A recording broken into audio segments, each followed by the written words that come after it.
दिनेश और गायत्री नामक पति पत्नी रहते थे। उनके मालिनी और चंदू नामक 2 बच्चे भी थे। दिनेश एक छोटा नौकरी करता था और उसी से आए हुए पैसों से अपना घर चलाता था। ऐसे उनका परिवार खुश रहता था। एक दिन दिनेश हमेशा की तरह कार्यालय में अपना काम कर रहा था जब उसे अपने सहयोगी के वजह से नौकरी से निकाला गया था। उसे नौकरी से निकाल देने पर वो रोज आने के समय से पहले ही घर पहुंच जाता है, किसी से बात नहीं करता है और उसके कमरे में बैठ जाता है।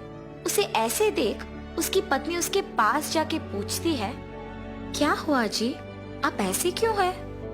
कुछ नहीं। तो ऐसे दुखी क्यों बैठे हैं? दिनेश बिना कुछ बोले शांत रह जाता है। अगर मैं बार बार पूछूंगी तो शायद उन्हें और दुख पहुंचेगा, धीरे से बाद में पूछूंगी। ऐसे सोचकर वहां से चली जाती है। ऐसे कुछ दिन वो नौकरी पे नहीं जाता है और दुखी होकर अपने कमरे में ही बैठे रहता है। कम से कम अब तो बोलिए कि आप नौकरी को ना जाके ऐसे घर पे ही क्यों बैठे हैं? हाँ, इतने दिन नौकरी के वजह से ही अपने परिवार की देखभाल कर पाया हूँ, मगर अब वो नौकरी ही नहीं है। मुझे समझ में नहीं आ रहा कि मैं क्या करूँ। ऐसे बहुत दिन तक अपने पति को किसी से बात किए बिना दुखी रहते देख नहीं पाती है।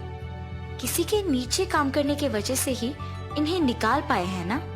खुद से व्यापार करने का कोई तरकीब निकालना होगा, ऐसे सोचती रहती है।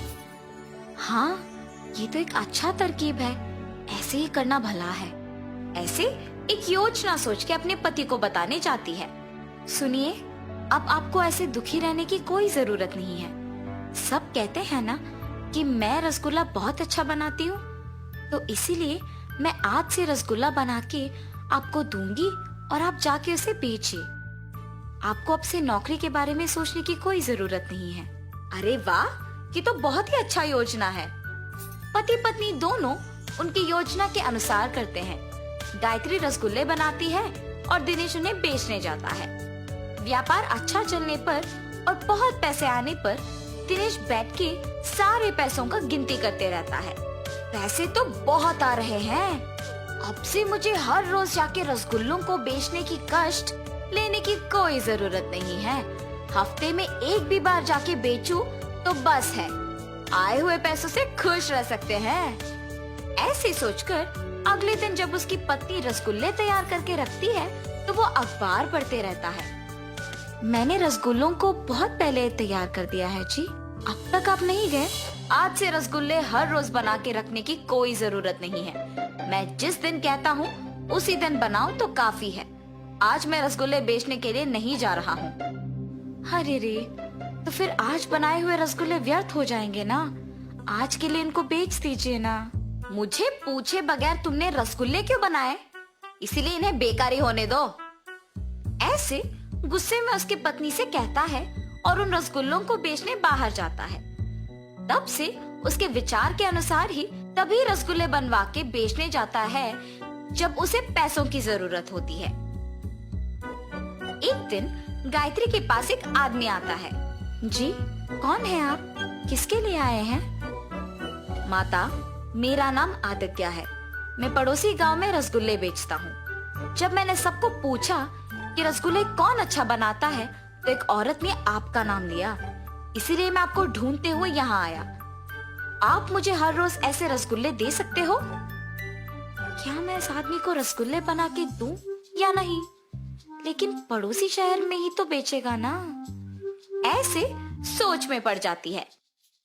क्या हुआ माता, आप मेरे पूछे हुए सवाल का जवाब दिए बिना सोच में पड़ गए? क्या मुझे रसगुल्ले बना के देने में आपको कोई दिक्कत है? अगर है तो बोल दीजिए, हम उसका हल ढूंढेंगे। लग रहा है कि ये आदमी अच्छा ही है। अगर मैं इनको मेरे पति के बारे में बताऊंगी तो शायद हम दोनों मिलकर उनमें बदलाव ला सकेंगे। आप किस बारे में इतना सोच रही हैं? मेरे पति भी आप ही की तरह इस शहर में रसगुल्ले बेचते हैं। ऐसे उसको उसके पति के बारे में बताती है और आदित्य सोच में पड़ जाता है। माता, आपके पति को बदलने के लिए मेरे पास एक तरकीब है। मैं निश्चित रूप से उनमें बदलाव लाऊंगा।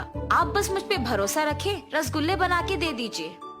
ऐसे वो रसगुल्ले लेकर उसी गांव में दुकान लगा के बेचने लगता है। इतने में पैसों की जरूरत होने पर दिनेश उसके पत्नी से रसगुल्ले बनवा के बेचने गांव में जाता है। सारा गांव घूमने पर भी कोई उससे रसगुल्ले नहीं खरीदता है और उल्टा उससे किसी और के रसगुल्ले की दुकान के बारे में गांव वाले बताते हैं। इससे वो घर वापस दुखी लौट आता है। क्या हुआ जी, आप दुखी क्यों हो?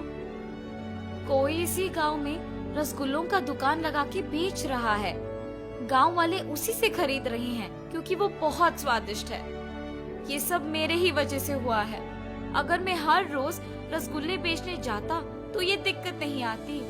पैसों की कमी ना होने पर मैंने हर रोज जाना बंद कर दिया और कभी कभी ही बेचने जाता हूँ। इसी समय में किसी और ने मौका देखा और हर रोज रसगुल्ले बेचने लग गया।